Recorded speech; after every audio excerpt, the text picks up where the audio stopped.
A dona Maria treinou comigo durante 6 meses e aí a pressão dela caiu de 160 para 125. O colesterol foi de 280 para 210. Ela estava ótima. Aí ela precisou viajar e ela ficou 4 meses na casa do filho dela. E lá ela não conseguiu manter a mesma rotina. Depois desse tempo, ela voltou para mim e a pressão dela foi para 145 e o colesterol subiu para 250. Foi aí que ela me perguntou então se ela tinha perdido tudo. E você? Você sabe responder essa pergunta com base na ciência? A gente vai falar nessa aula sobre destreinamento.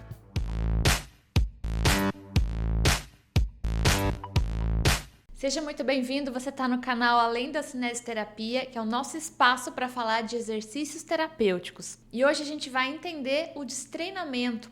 É aquele fenômeno que todo paciente sofre quando para de fazer exercícios. E o pior, a gente tem dados bem claros sobre quando isso começa a ser um problema real. Eu vou trazer nessa aula um artigo bem recente que abordou especificamente a população idosa. Então, se você trabalha com pacientes idosos ou se você mesmo está indo mal de saúde porque parou de treinar, esse vídeo é para você. Então, vamos explicar o que é destreinamento. O destreinamento é simples de entender. É a perda das adaptações que o seu corpo conquistou com o exercício quando você para de treinar. Mas aqui vem a parte mais importante. Essa perda não é aleatória, ela segue um padrão, ela tem uma velocidade, ela tem uma severidade e a gente consegue prever isso. A gente pode fazer uma comparação que é como se fosse um carro novo, né? Você fez uma manutenção ali toda semana, o óleo, a revisão, tá tudo lindo. Mas se você para de fazer essa manutenção por 3 meses, o que acontece? Ele não vai ficar péssimo ali, não vai voltar ao estado do dia 1, mas algumas coisas ali vão enferrujar. E o exercício é exatamente isso, é uma manutenção de todos os nossos sistemas. Uma pesquisa de 2025 analisou 17 estudos científicos com 513 idosos. E a conclusão que eles tiveram aí foi bem clara. Eles afirmam que quando você para de se exercitar, o seu corpo começa a reverter os ganhos. E aí tem um ponto crítico que a gente precisa conhecer. O achado mais importante dessa pesquisa é esse, grava essa informação. O destreinamento tem um ponto crítico aos 3 meses. Ou seja, se você parou por 1, 2 meses, ainda tá beleza ali, os ganhos ainda resistem. Mas quando a gente chega no 3º mês, aí a coisa muda de figura. E o que piora e como piora? Vamos entender tudo isso. A pressão volta a subir e sobe bastante. Eu vou ser bem específica aqui em relação aos números para gente que trabalha na clínica. A pressão arterial sistólica pode voltar a subir cerca de 15 a 20% do ganho que você teve. E se você baixou 30 pontos, talvez você volte ali uns 5 a 8 pontos. E por que isso acontece? Porque o exercício melhora a elasticidade das nossas artérias. E quando a gente não faz exercício, elas ficam rígidas novamente.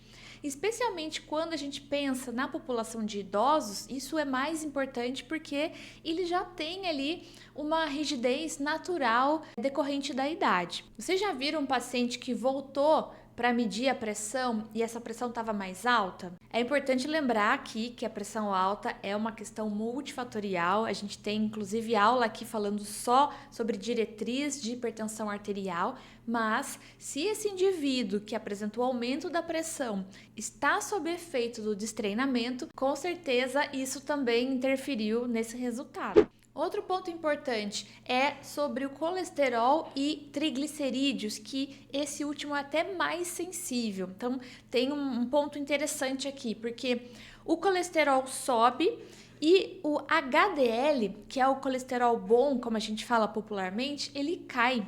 Mas o mais sensível de todos é o triglicerídeo. Escuta isso, gente. O triglicerídeo sobe rápido, mesmo que você tenha parado por pouco tempo de fazer exercício. E por que que isso acontece?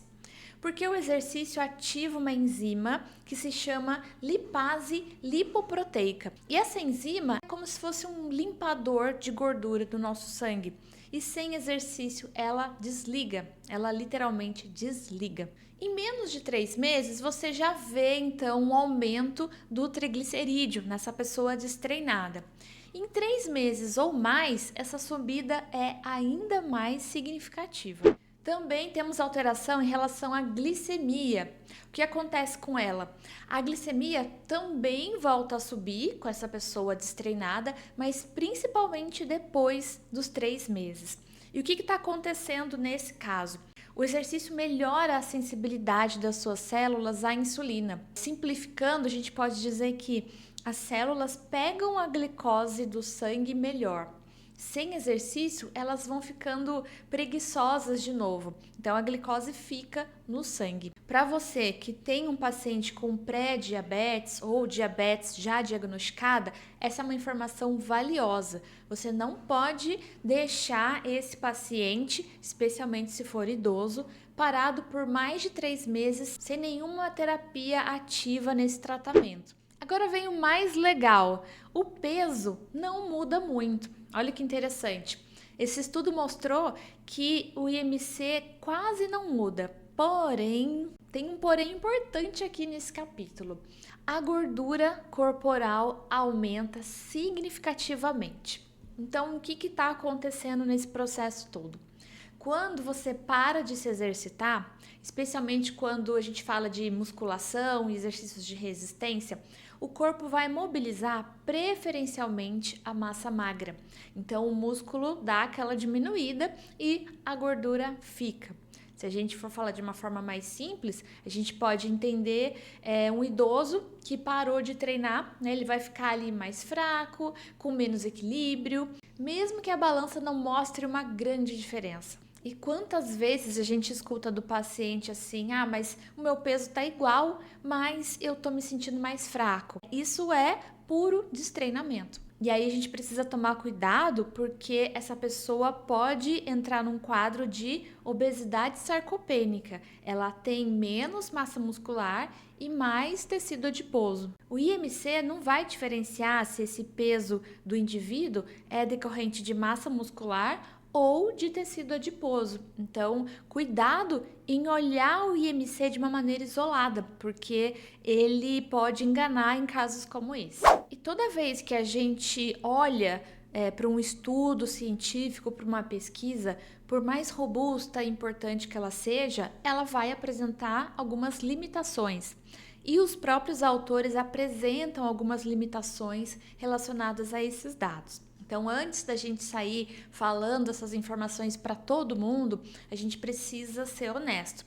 Essa pesquisa é muito boa, mas ela tem limitações que nós, como profissionais, precisamos saber. Então, quais são elas? Primeiro, essa pesquisa envolveu 17 estudos, que é um número considerável, né? Pensando que já foram estudos refinados, que passaram por um filtro rigoroso, e nesses 17 estudos somados, eles estudaram 513 pessoas. Então vamos lá, 513 pessoas em 17 estudos. A gente vai fazer um cálculo rápido aí.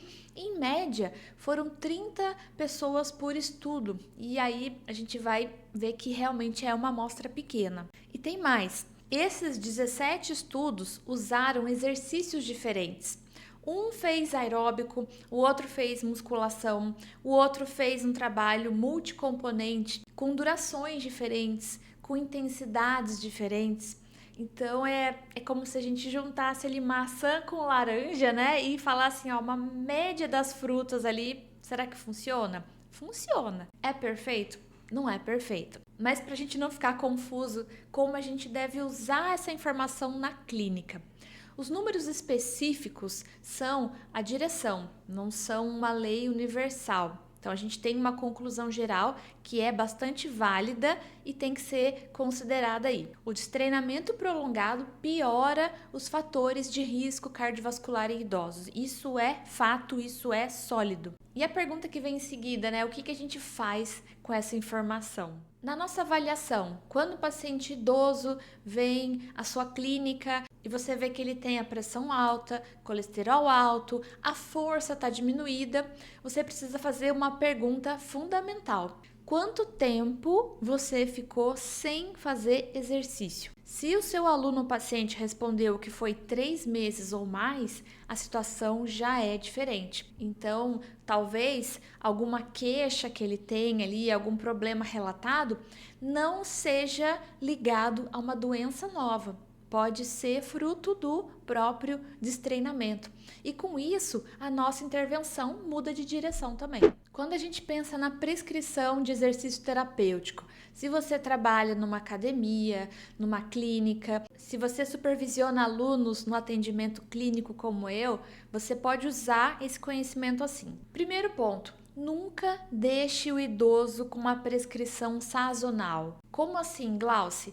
Nunca deixe esse indivíduo treinar só em períodos específicos do ano. Por exemplo, a gente sabe que no inverno, ou quando chove, ou quando a gente tem alterações climáticas, férias, feriados, tem vários fatores aí que fazem com que as pessoas acabem treinando só no calor, só quando tem ali uma condição climática favorável, depois ela dá aquela abandonada e volta só depois de um tempão lá quando tá calor de novo. Isso vai trazer uma série de prejuízos. A gente precisa oferecer alternativas de continuidade, sempre. Se tá difícil treinar quando chove, quando tá muito frio, o que a gente pode fazer para que esse indivíduo não cesse as suas atividades? Eu acredito que para cada condição específica vai ter uma solução, não vai ter uma solução universal. A gente tem que considerar características sociais,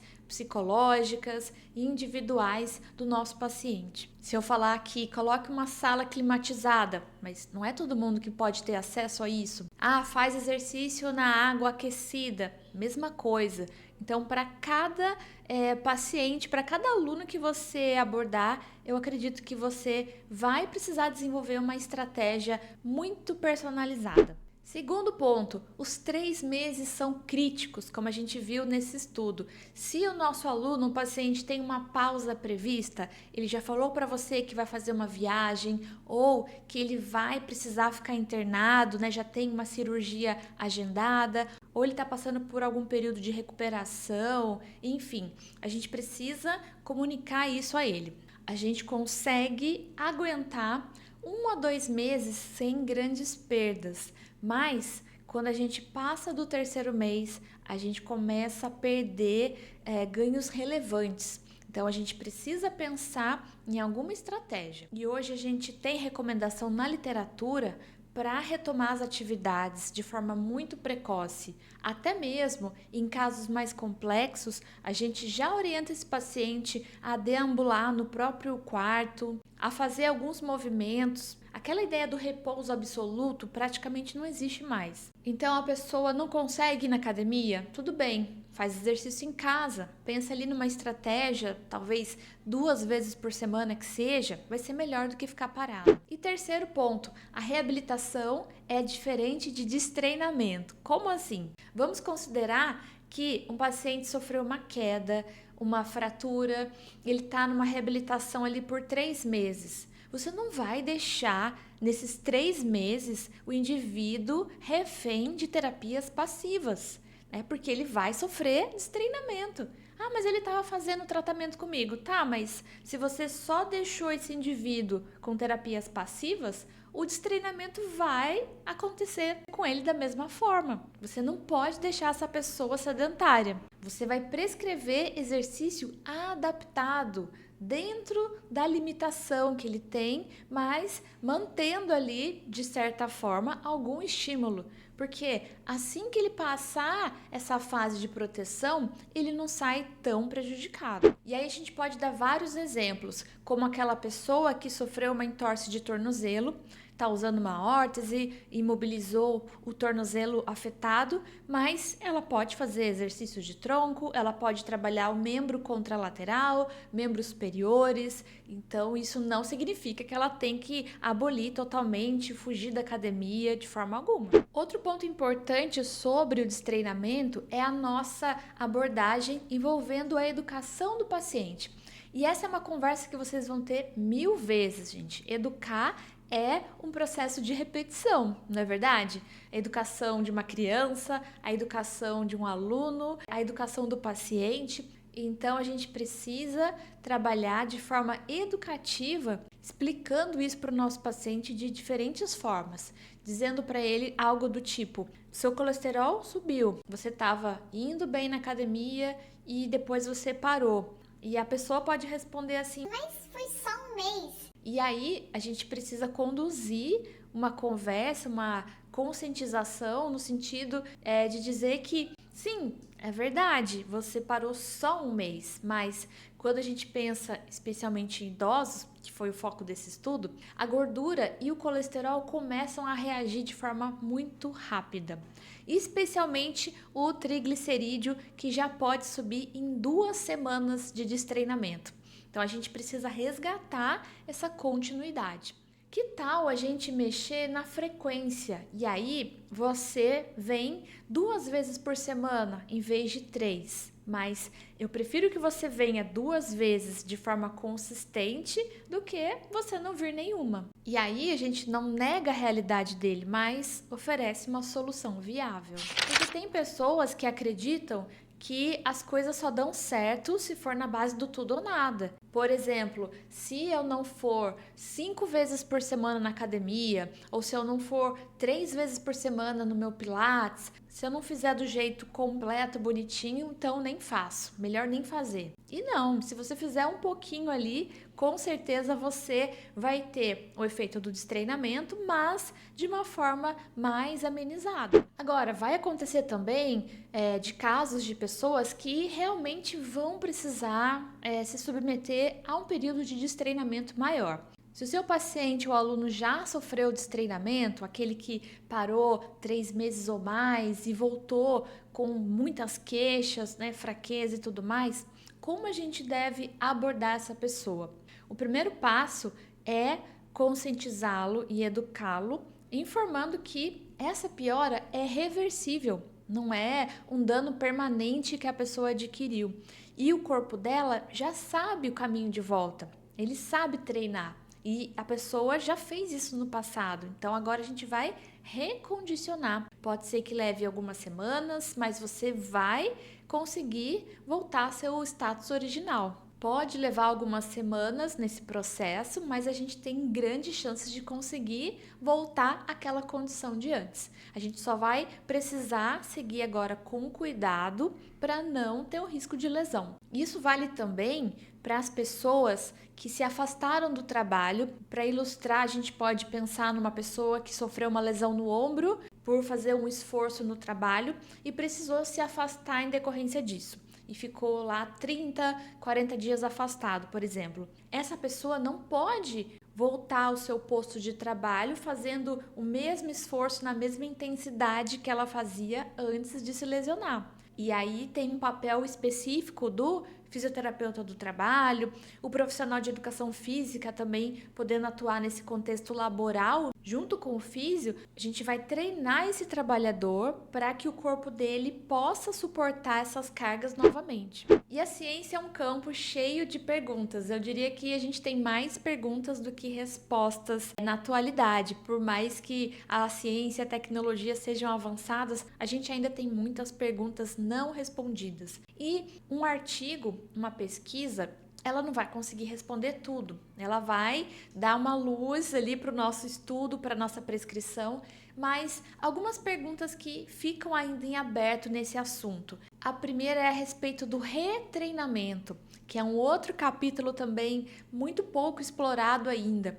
Ninguém sabe ao certo quanto tempo leva para recuperar o ganho perdido. Se você treinou 6 meses e parou por 3, por quanto tempo ela precisa treinar de novo para voltar? 3 semanas? 3 meses, a gente ainda não sabe ao certo. E por que alguns resistem melhor? Existe paciente que parou por 6 meses e não teve tanta piora. Já outros deterioram mais rápido. Será que tem alguma influência forte da genética nisso? Tem fatores que a gente consegue identificar na avaliação? Qual exercício resiste melhor? O aeróbico, ou o treinamento de força, ou o treinamento com multicomponentes? Qual vai deteriorar mais lentamente? Tem muita coisa que a gente ainda está descobrindo e a gente sabe menos ainda quando a gente pensa em grupos especiais. Então, indivíduos jovens, saudáveis, são muito pesquisados na área de fisiologia do exercício, mas se a gente pensar no destreinamento e no retreinamento em pessoas com DPOC, com AVC, com Parkinson, com doenças, disfunções ortopédicas, esse é um campo que a gente ainda não tem muito conhecimento científico. Você que está assistindo esse vídeo, que tem vontade de ser pesquisador, de trabalhar com ciência na prática, olha quantos temas são inexplorados e que vocês podem adotar como linha de pesquisa.